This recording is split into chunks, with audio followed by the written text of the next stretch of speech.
The first time my hearing cost the museum money, nobody raised their voice. That made it worse. 12 people sat around the conference table, while rain tapped against the skylights, and the ventilation system produced a low mechanical hum. Priya was explaining a change to the installation schedule. I caught Thursday, electrical inspection, and East Gallery. The rest dissolved into the room.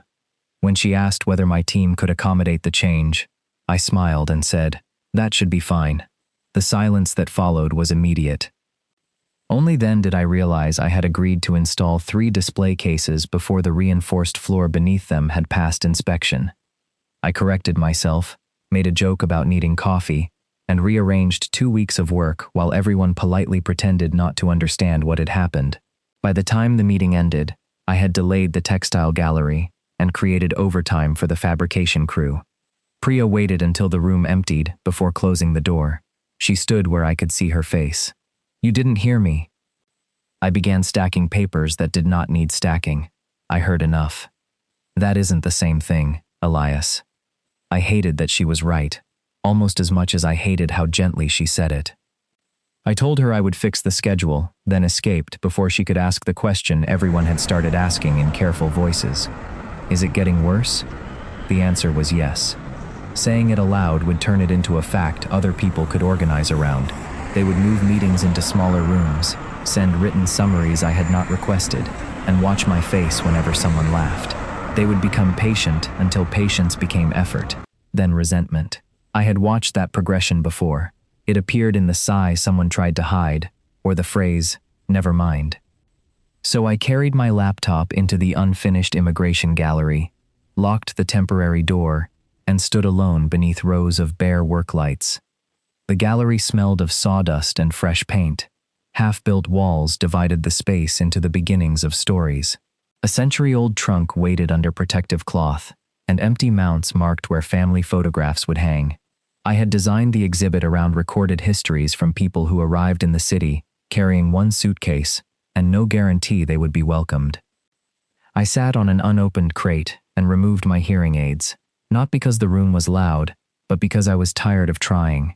The sudden dullness felt like lowering my head beneath water. It was lonely, but it was a loneliness I controlled. I did not hear Derek enter.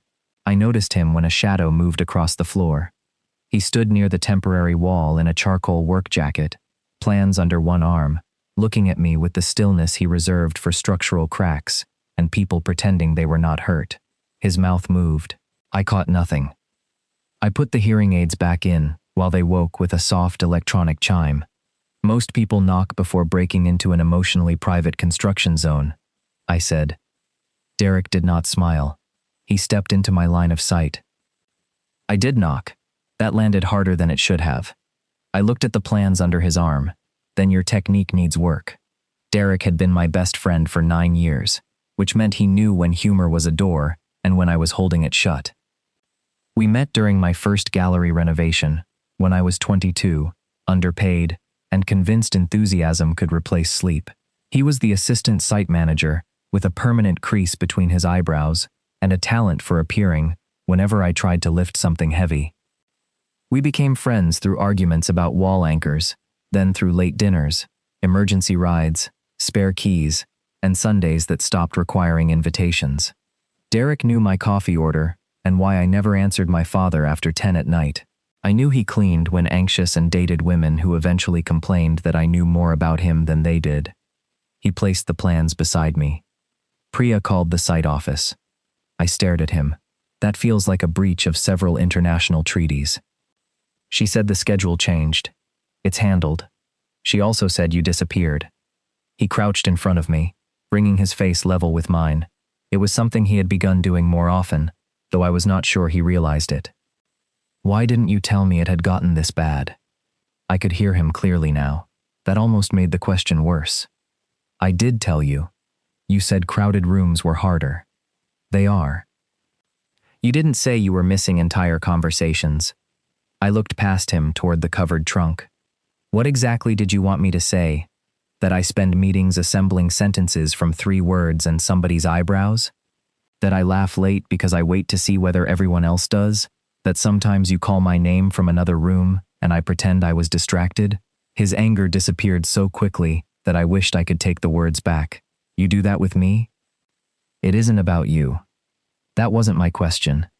I could have told him that missing his voice frightened me more than missing anyone else's. Instead, I said, I manage. Derek looked at me for a long moment. Is that what you think you have to do? Manage me? The question found an old bruise.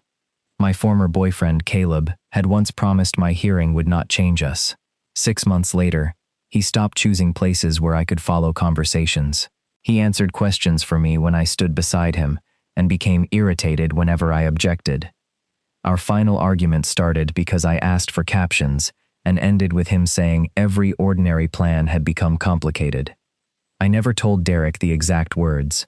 I said Caleb, and I wanted different things. The truth was that Caleb wanted the version of me who never needed repetition, better lighting, or a quieter table. Since then, I had made sure no one else had to discover how exhausting I could be. Derek's phone vibrated, but he ignored it. I'm not Caleb, he said. My head snapped toward him. I didn't say you were. You didn't have to.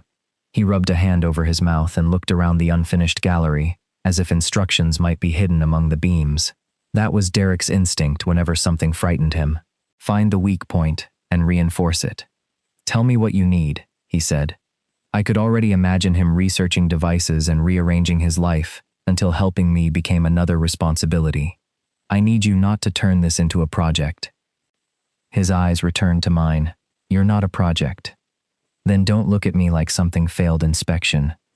For a second, I thought I had gone too far.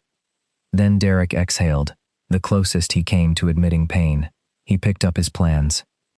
The floor inspection moved to Friday. I'll shift the case delivery without overtime. You don't have to fix my mistake. I'm fixing the schedule. You can keep your mistake if you're attached to it. That sounded more like us. At the door, he stopped and tapped twice against the metal frame to make sure I was looking. Dinner at 7? I nodded. Your place or mine?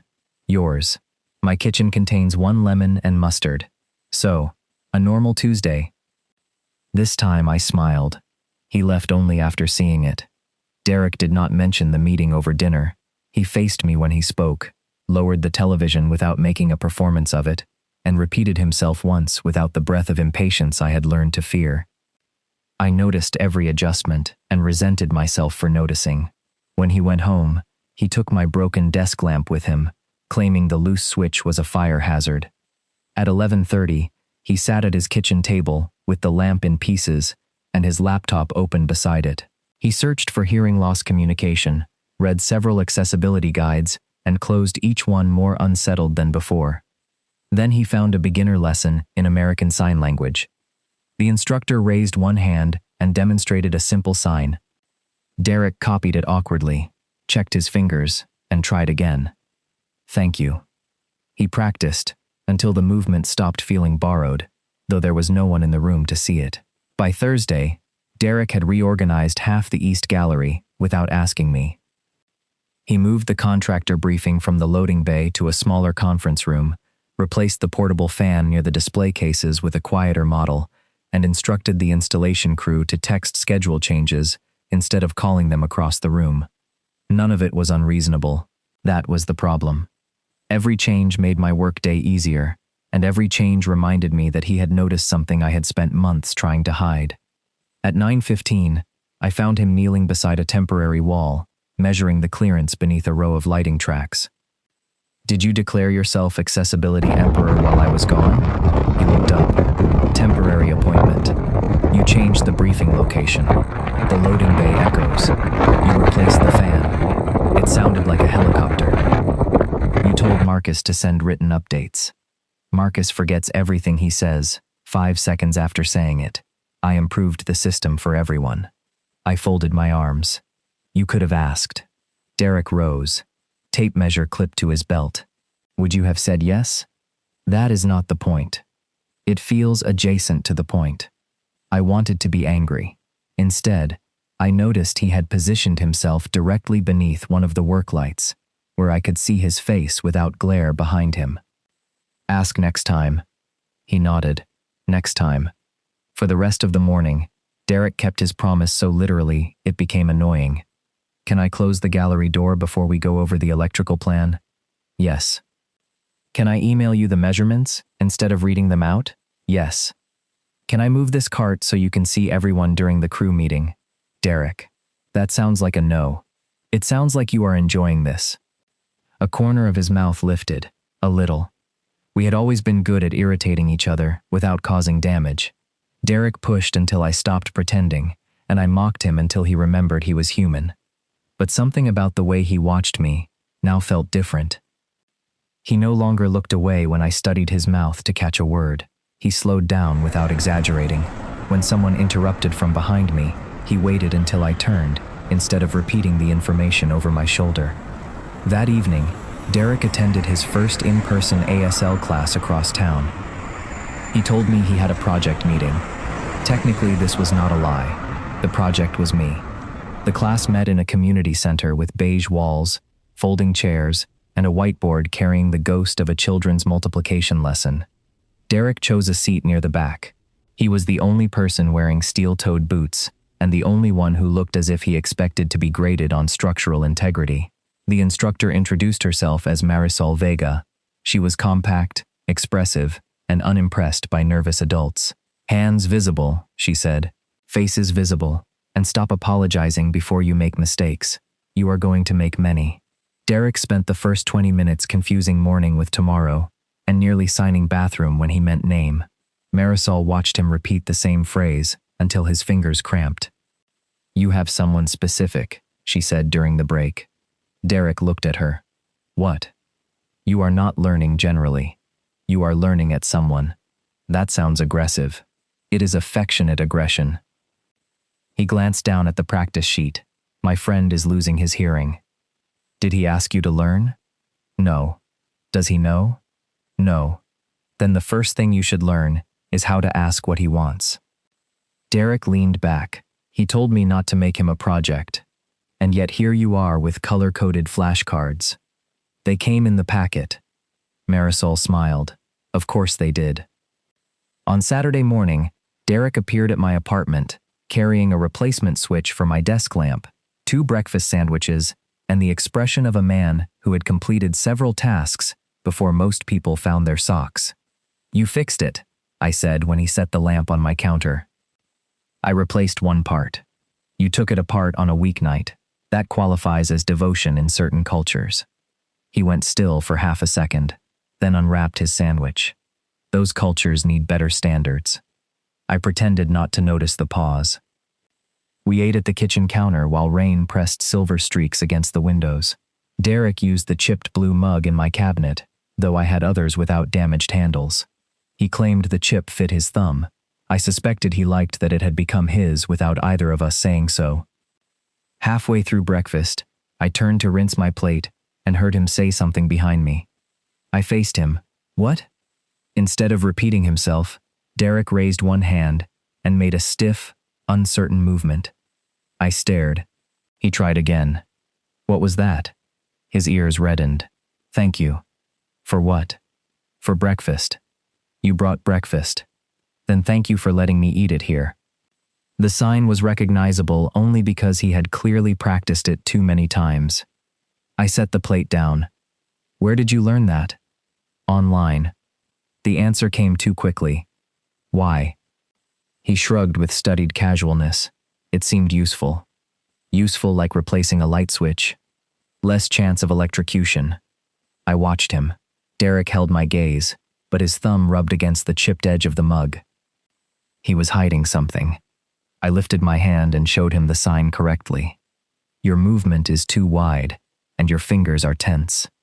They are fingers. They do not have emotions. Yours look terrified. I stepped closer and adjusted his hand. His skin was warm. I placed 2 fingers against the side of his palm and guided the motion inward. There, smaller. Derek did not move. Neither did I. We had touched thousands of times without consequence. Shoulder bumps, half hugs, passing tools, my feet across his lap during movies. This was different only because we were both looking directly at it. His hand remained open between us. Mine rested against it longer than necessary. Then the toaster clicked behind me, and I pulled away. Derek cleared his throat. Your version is less dramatic. Most accurate language is. The moment stayed in the room while he finished his coffee, and while I explained that sign language was not a backup version of spoken English. He listened without interrupting. When I told him I had begun learning because my audiologist wanted me to have more options, he did not say that I might never need it. He only asked whether I liked it. I like not having to guess. Something in his face changed. Over the next week, the museum installation forced us into each other's orbit. Derek arrived before the crews and stayed after they left. He began tapping twice against whatever surface was nearest, before speaking, when my back was turned. A display case, a door frame, the metal edge of a work table. The first time, I thought he was checking the material. The fifth time, I realized it was for me. At lunch on Wednesday, we crossed the street to a narrow restaurant crowded with office workers. Silverware clattered, the espresso machine screamed, and the man at the next table laughed like he was frightening birds from a roof. I caught perhaps half of what Derek said. He noticed before I admitted it. Instead of suggesting we leave, he moved opposite me, lowered his head into my line of sight, and used his hands to supplement the story. Most of the gestures were invented. One appeared to involve a forklift, a furious architect, and either a duck or a badly designed hard hat. I laughed loudly enough that two people turned. Derek smiled. You understood that? Not remotely. But you laughed. You looked ridiculous. Communication achieved. Communication achieved. For the first time in weeks, I stopped measuring how much of the room I was missing. That night, Derek returned to class and learned the signs for coffee, work, tired, repeat, and friend. He practiced friend more than the others. Marisol noticed. Your very important friend still does not know you are here? He knows I am learning a little. That is not what I asked. He would think I was overreacting. Are you? Derek considered the question longer than he wanted to. The following afternoon, I went to his truck to retrieve revised plans. On the passenger seat lay a black workbook partly hidden beneath a safety vest. American Sign Language, Foundations. I should have closed the door. Instead, I opened the cover. Derek's handwriting filled the margins. Notes about eye contact. Notes about getting attention respectfully. Notes about not answering for someone. Beneath a list of practice sentences, my name appeared again and again. Elias, are you tired? Elias, do you want me to repeat that? Elias, should we leave? Elias, I am here. I was still holding the book when Derek came around the front of the truck and saw me. He stopped 3 feet away. For once, he did not reach for the workbook. He looked at my face, then at the page in my hands, and waited. You wrote my name 17 times. It was a practice exercise. Most people practice with John. John sounded unreliable. I wanted to laugh. I also wanted to throw the workbook through the windshield. How long? Derek glanced toward the museum entrance, where 2 installers were unloading padded crates. 3 weeks. You have been taking classes for 3 weeks? Yes. And you thought not telling me was reasonable? No. The answer was immediate enough to interrupt the speech I had prepared. Derek removed his work gloves and set them on the truck's hood. He did that when he wanted me to know he was not leaving in the middle of a conversation. I thought it would be good, he said. I thought I could learn enough to surprise you. Accessibility is not a birthday gift. I know that now. You should have known it before. I should have. The lack of resistance made my anger harder to hold. I closed the workbook, but I did not return it. You changed meetings. You moved equipment. You started deciding where I should sit. I asked after you told me to. You asked because I caught you. Derek's jaw tightened, though he kept his voice level. That is fair. I hated fair. Fair gave me nothing to push against. The real problem was not that he had learned to sign. The real problem was that part of me had wanted this so badly that seeing proof of it felt dangerous. Caleb had once ordered an expensive set of wireless headphones after I mentioned difficulty hearing the television. He presented them like a solution, became annoyed when I explained they did nothing for conversations, and returned them 2 days later. Derek had spent evenings learning where to place his hands, so I would not have to guess what he meant. That difference should have comforted me. Instead, it made the possibility of losing him sharper. You wrote, "I am here."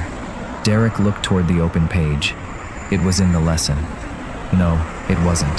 The printed sentence says, "I am ready." You crossed out "ready." He rubbed the back of his neck. I changed it. Why? His eyes met mine. Because I thought you might need it. There it was again. Need. I put the workbook on the passenger seat. You keep deciding what I need before I get to say it. Derek looked down at his bare hands. Do you want me to stop the class? The question landed between us without pressure. He did not say he had already paid, or that he had invested hours, or that quitting would waste his effort. I considered it honestly. No, I don't want you to stop. His shoulders lowered, almost imperceptibly. But I want you to learn with me, not around me. What does that mean? It means you ask. It means you do not turn up 6 months from now with a complete plan for my future communication, like you're presenting a finished building. That was not my timeline. Derek. Sorry. I handed him the workbook. Come over Sunday. Bring coffee. We'll practice 5 signs. Only 5? You signed bathroom when you meant meeting yesterday. His face changed. You saw that? The entire electrical crew saw that. He closed his eyes briefly. 5 is good. Sunday morning began with Derek arriving 12 minutes early and carrying coffee from the place near his townhouse. He had written my order on the lid, even though he knew it by memory. I suspected he wanted to prove he could provide information in visible form without announcing that he was doing it.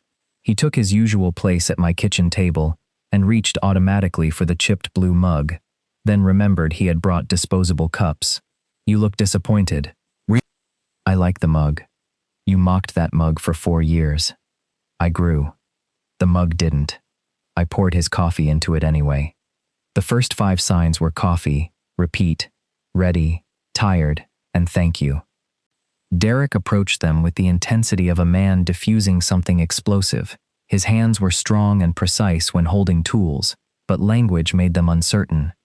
He watched my fingers, copied the shape, then looked at me for confirmation. Stop staring at your hands. They're making mistakes. Your face is part of the sentence. That seems inefficient. It's language, not concrete. Concrete behaves. Concrete cracks when you ignore pressure. He narrowed his eyes. Was that an educational metaphor? No. It was flirtation. The word escaped before I could soften it. Derek's hands stopped in the middle of tired. I lifted my coffee. Relax. You're not my type. What is your type? Men who can sign coffee without looking like they're reporting an aircraft emergency. He laughed, but he did not ask why I had avoided the real answer. The Sunday lessons became routine faster than either of us acknowledged. 5 signs before coffee turned into 7 signs, then 10. Sometimes we practiced at my apartment, sometimes at Derek's townhouse, where every surface was organized and no cabinet contained food past its expiration date. Derek learned practical words first. He could ask whether I wanted him to repeat something. He could tell me a meeting had changed. He could sign that he was tired, hungry, late, or sorry. Sorry was the one he used most. He also adopted the 2-tap habit completely. He tapped the table before asking a question. He tapped the doorframe when entering a room. Once, while we sat on opposite ends of his couch watching a captioned documentary, he tapped twice against my ankle to get my attention. His fingers remained there after I turned. You want something? He seemed to realize he was still touching me. The remote. It was on the table beside him. I handed it over without comment. At work, the exhibit moved into its final construction phase. That was when Jonah Pierce joined the project. Jonah was the architect responsible for the suspended walkway running through the center gallery. He was tall, composed, openly gay, and so comfortable with himself that he never needed to prove it. On his first day, he introduced himself to me in spoken English and ASL. His signing was fluid. You sign? My younger sister is deaf. She would revoke my sibling privileges if I didn't. Working with Jonah was easy. He faced me without being asked, sent concise written notes, and never repeated something louder when I asked him to repeat it more clearly. Derek disliked him within 40 minutes. The first disagreement concerned a steel support bracket. Jonah wanted it hidden inside the walkway wall. Derek argued that the access panel would become impossible to service. "You're objecting to the entire design because of one panel?" Jonah asked. "I'm objecting to a design that assumes maintenance never happens." I planned maintenance access. You planned optimism. I stepped between them before optimism became a construction injury. At lunch, Jonah asked whether I wanted to try a new cafe 2 blocks away. Before I could answer, Derek said, "We brought food." I looked at him. "We did?" He lifted a paper bag from behind a tool case. Turkey on rye, no mustard. Jonah smiled as if he had understood something I had not. "Another time then." Derek waited until Jonah left before opening the bag. "You bought me lunch?" "You forget when the gallery gets busy." "You also interrupted." He asked a question. He asked me. Derek handed me the sandwich. "You were going to say yes." That tends to happen when an attractive man asks me to lunch. His expression tightened. The reaction was small, but I saw it. "Do you have a problem with Jonah?" "I have a problem with his walkway. His walkway is not taking me for coffee. He has known you 4 hours. Most first dates occur before 9 years. Derek looked away and began unwrapping his own sandwich. "It isn't a date. You seem invested in that. I'm invested in completing the exhibit without the central walkway collapsing." I laughed. Derek did not. That evening, we practiced the signs for trust, careful, choose, and afraid. Derek struggled with afraid because his expression remained too controlled. You cannot sign fear while looking like you're reviewing an invoice. "I'm concentrating." "You're hiding." "From what?" I held his gaze. "You tell me." His hands dropped to the table. For one stretched second, the room became completely still. Then he picked up the blue mug and said we should stop before he forgot everything. 2 days later, I traveled to a neighboring city to inspect an exhibit on loan. It was the first Sunday we had missed since our lessons began. At 7:12 that evening, Derek sent me a video. He stood in his kitchen, visibly uncomfortable in front of the camera. He tapped twice against the counter, waited as though I were actually there, and signed 2 words. "Miss you." My breath caught. A second message arrived immediately. Wrong sign. Meant to say, "See you." I watched the video again. Derek had not made a mistake. I did not answer his correction. Instead, I saved the video and sent him a photograph of the hotel coffee machine with the caption, "This is why cities collapse." He replied, "Come home before you drink that." The sentence stayed with me through the inspection, through dinner alone, and through the quiet hotel room, where every sound felt distant and metallic. I knew what he would say if I challenged him. He would claim the sign had been a mistake, then explain exactly how his hand had moved incorrectly. Derek could build an argument around anything except the truth. So I let him hide. It was easier than admitting that for several seconds. Watching him sign "Miss you" had made me imagine a life in which he was allowed to mean it. When I returned Monday morning, Jonah was waiting beside the suspended walkway with 2 coffees. He handed one to me and signed, "Welcome back." Derek saw us from across the gallery. He crossed the room carrying a clipboard and wearing the expression he usually reserved for subcontractors who ignored load limits.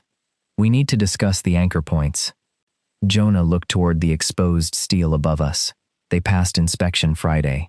The secondary supports did. The primary supports did too. I want them checked again. I took a sip of coffee. Did the laws of physics change while I was gone? Derek's gaze dropped to the cup in my hand. Where did that come from? Coffee usually comes from cafes. I know where coffee comes from.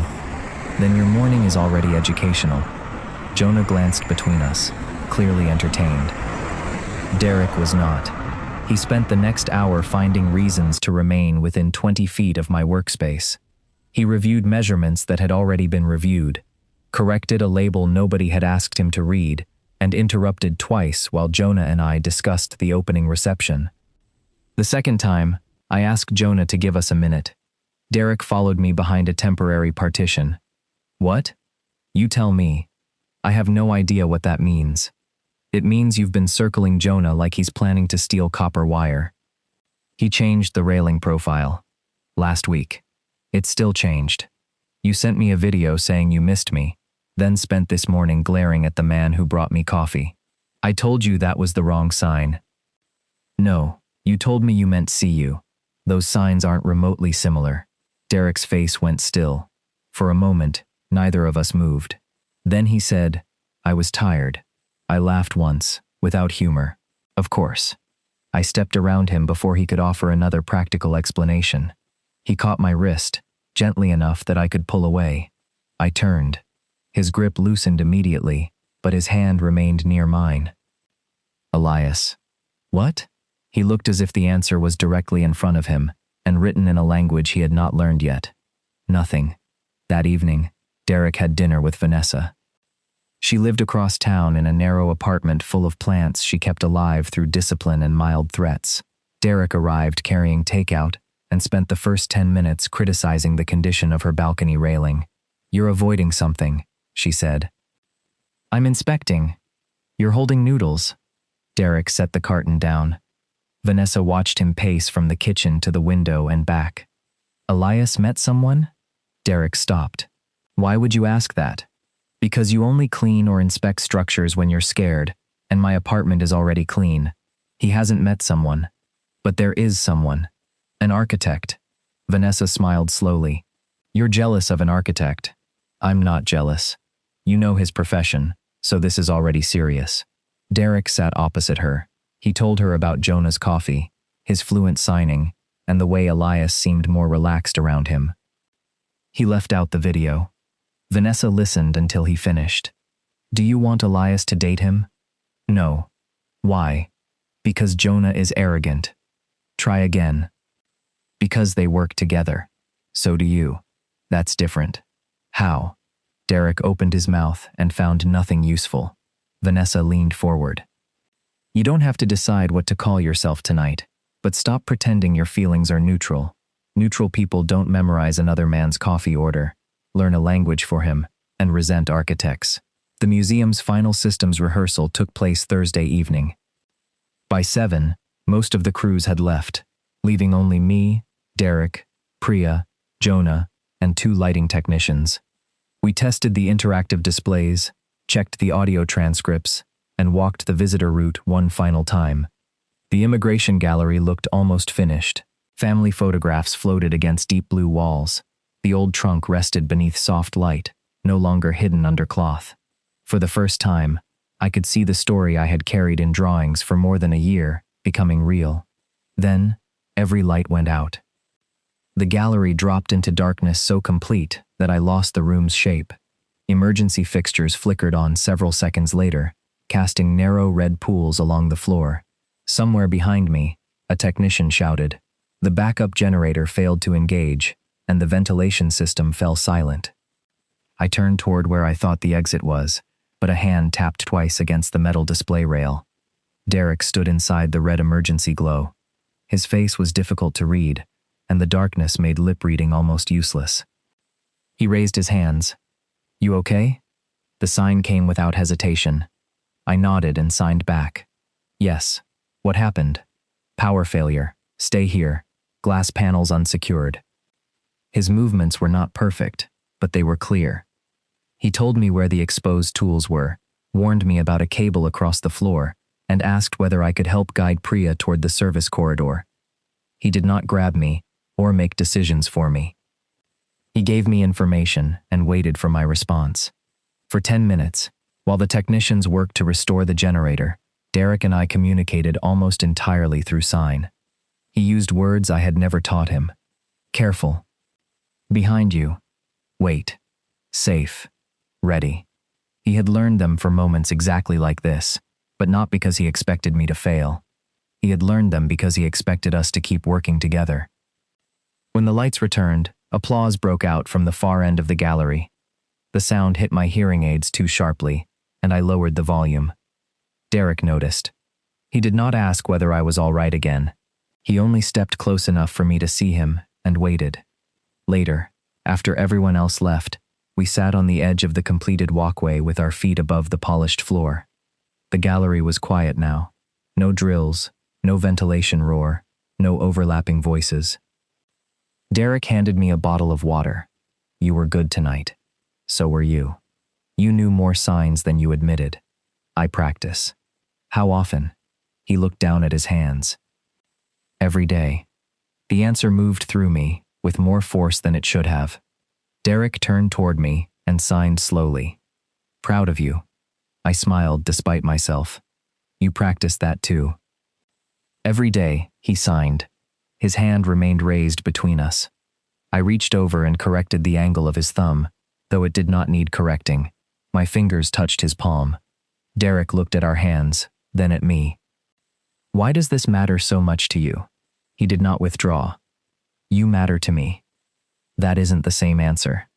It's the only one I have. Derek. His breath changed. I felt it more than heard it. For one reckless second, I thought he might close the distance between us. His eyes dropped to my mouth, then returned to mine. My hand was still resting against his. I could have asked him directly. I could have risked 9 years of friendship on the possibility that miss you had not been a mistake. Instead, I waited for him to choose honesty. Derek looked away first. I just want to make things easier for you. The words emptied the room. Caleb had said something almost identical after buying the headphones I could not use. I'm trying to make this easier. What he had meant was easier for him. Easier than asking. Easier than listening. Easier than admitting he resented the changes. I removed my hand from Derek's. Right. His head turned back.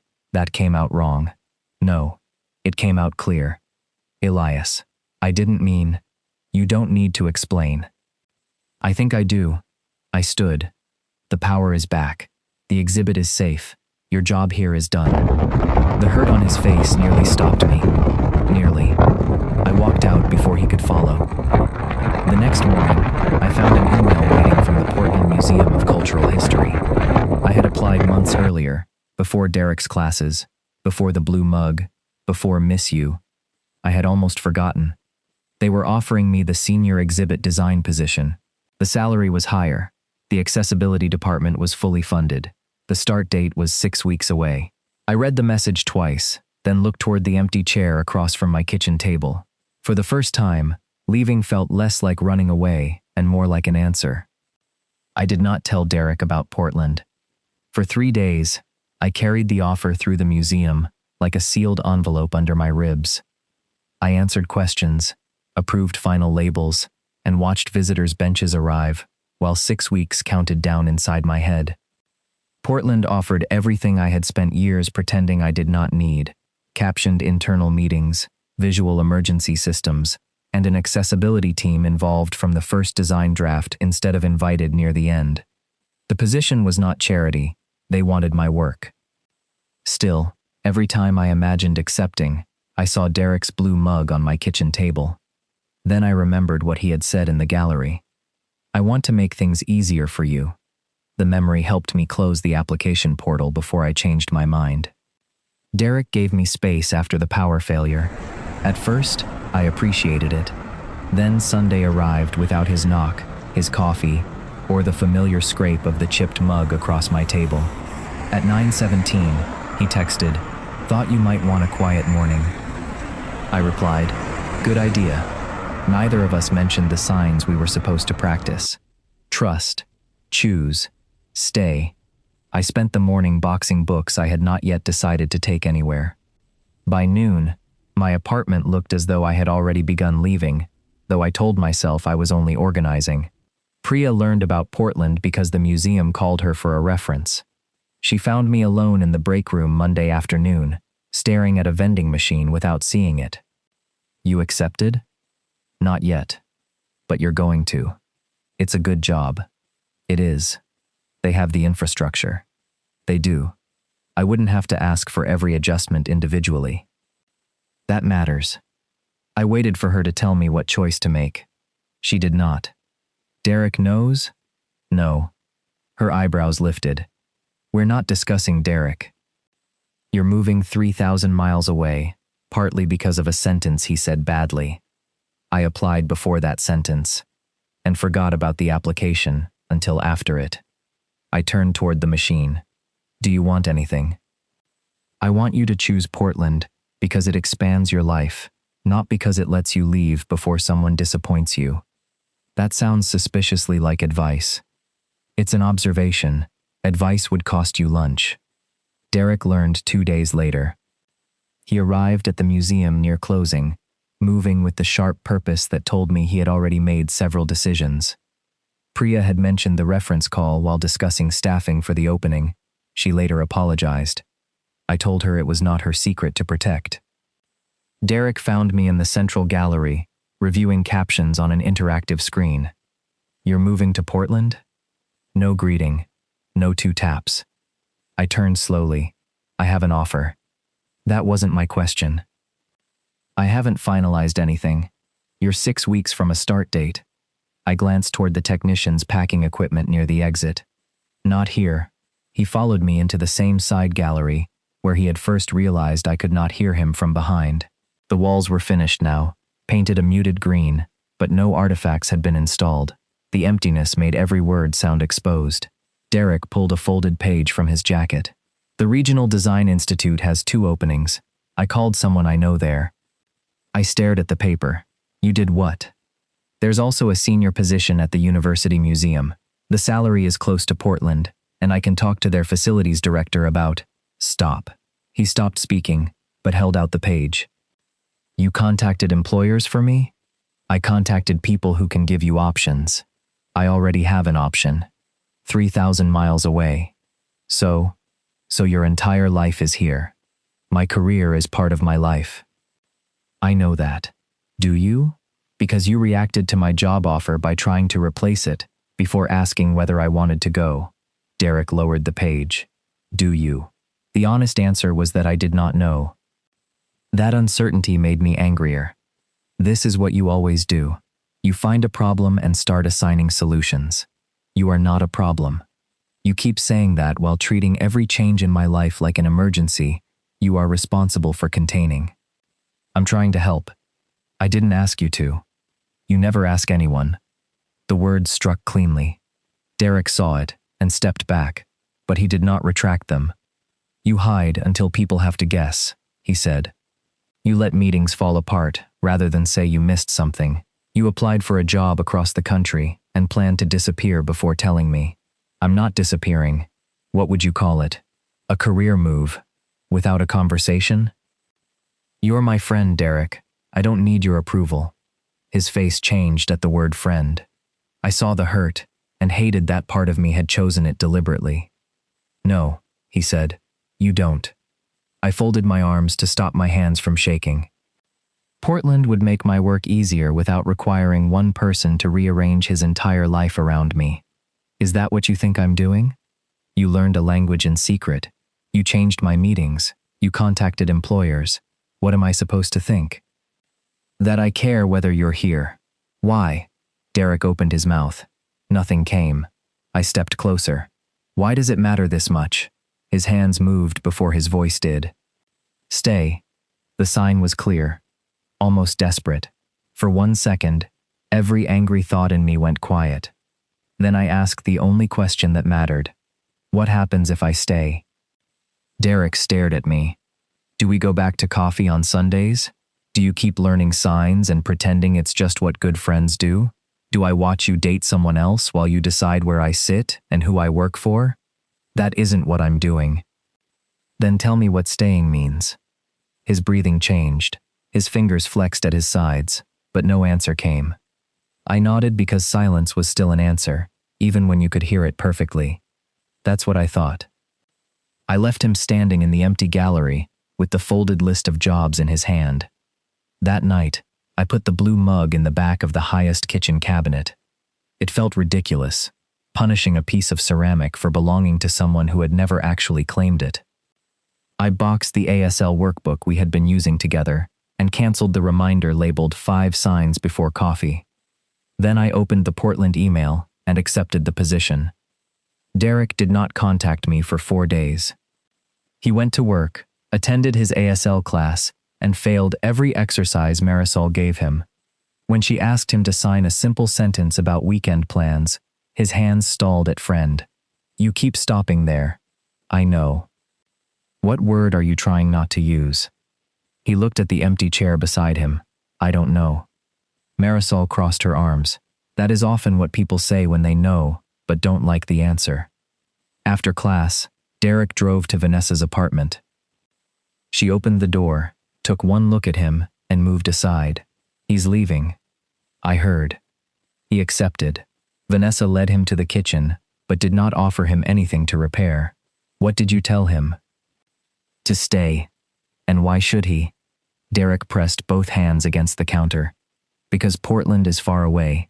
That's geography. Because this is his home. That's an assumption. Because I need him here. Vanessa's expression softened, but her voice did not. As what? Derek looked toward the dark window. I don't know what this is supposed to feel like. Stop asking what it is supposed to feel like. Tell me what you already know. He was silent for a long time. I know he's the first person I call, he said. I know every place I imagine living has space for him, even when I never planned it that way. I know I've ended relationships because being with them felt like leaving him behind. I know when Jonah makes him laugh, I want to be the reason instead. I know the thought of not talking to him every day feels impossible. Vanessa waited. I learned ASL because I was scared. Not that he would lose his hearing, that he would build a life where he didn't make me in it. That isn't a reason to make him stay. I know. What is? Derek closed his eyes. Loving him. The words did not solve anything. They did not change the job offer, repair the argument, or excuse the ways he had overridden my choices. But for the first time, Derek stopped reaching for a plan. The following evening, he stood outside my apartment. Through the open blinds, he could see moving boxes stacked against the wall and the empty space where books had been. He carried no list of local jobs, no revised schedule, and no argument about distance. He raised his hand to knock, hesitated, then tapped twice against the door. This time, all he had brought was the truth. I opened the door with one hand still resting on the lock. Derek stood in the hallway, wearing the same dark jacket he had worn the night he found me alone in the unfinished gallery. For once, he carried nothing. No coffee, no tools, no folder full of solutions. His eyes moved past me toward the boxes stacked along the wall, then returned to my face. Can I come in? I stepped aside. The apartment sounded different, half empty. Every footstep reflected off bare sections of wall. Derek stopped near the kitchen table, where only one chair remained. I'm not here to ask you to turn down Portland. I folded my arms. That's a promising opening. I mean it. The job may be right for you. You contacted 3 people to prove it wasn't. I know. He did not defend the calls or explain that he had been frightened. He simply stood there and let the admission remain uncomfortable. I was wrong, not for wanting you here, for acting like wanting it gave me the right to arrange your choices. The apology was specific enough that I could not dismiss it. Derek raised one hand, then stopped. Can I sign? You don't need permission to use a language. I need permission to say what I came to say. My arms loosened. Yes. He positioned himself where the kitchen light fell clearly across his face and hands. His first sign was slow. Sorry. I kept telling you that you weren't a problem while behaving as if every difficult thing in your life was mine to solve.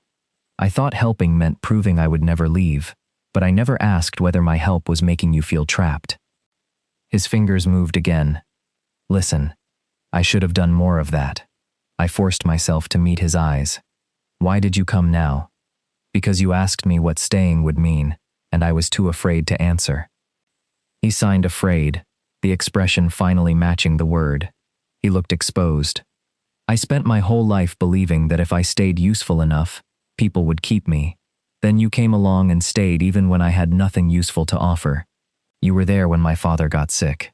You sat with me through every bad relationship. You know when I'm lying before I finish the sentence. That last one isn't difficult. A faint smile touched his mouth. I learned ASL because I was scared of losing part of how we talk. Then I realized the thing I was most afraid of wasn't silence. It was you, building a life where I was no longer the person you came home to. My breath caught. Derek looked at his hands as though they belonged to someone braver. I don't know exactly when this stopped being friendship for me. Maybe it didn't stop. Maybe it became something else on top of it. I don't have the perfect label yet, and I know that isn't fair if I use uncertainty as a place to hide. He signed love. The movement was not elegant. His hands trembled. I love you, Elias. The room became so quiet that I could hear the refrigerator cycle on. Derek kept going. I'm afraid. I choose you. His final sign was stay. Then he added, both signing and speaking, stay only if you choose me too. For weeks, I had imagined this moment in pieces. None of those versions included moving boxes, an uncertain career, or the possibility that loving him might require more courage than leaving. You need to understand something. He nodded. This won't always look like Sunday coffee and romantic signing under good lighting. There will be days when I'm tired of explaining, days when I misunderstand you, days when you forget and speak from another room. I already do that. You do. I'm working on it. There may be more changes. I don't know what my hearing will be like in 5 years. I know. No. You know the sentence. That's different from living it. Derek absorbed that without flinching. You may become frustrated. You may hate that every crowded room requires planning. You may miss things being effortless. I probably will become frustrated sometimes. The honesty surprised me. And you'll probably get angry when I try to fix something you didn't ask me to fix, he continued. I'll probably get it wrong again. I'm not promising I'll enjoy every difficult part. Very romantic. I'm trying not to perform. That was exactly what I needed him to understand. Derek stepped closer, but left enough space for me to choose whether to close it. I'm not asking for an easy life. I'm asking for an honest one. With you. I looked toward the boxes. Portland was still real. Loving Derek did not automatically make staying the correct professional decision. I accepted the job. Pain crossed his face, but he nodded. Then I'll help you pack if you want me to. You would? I said I choose you.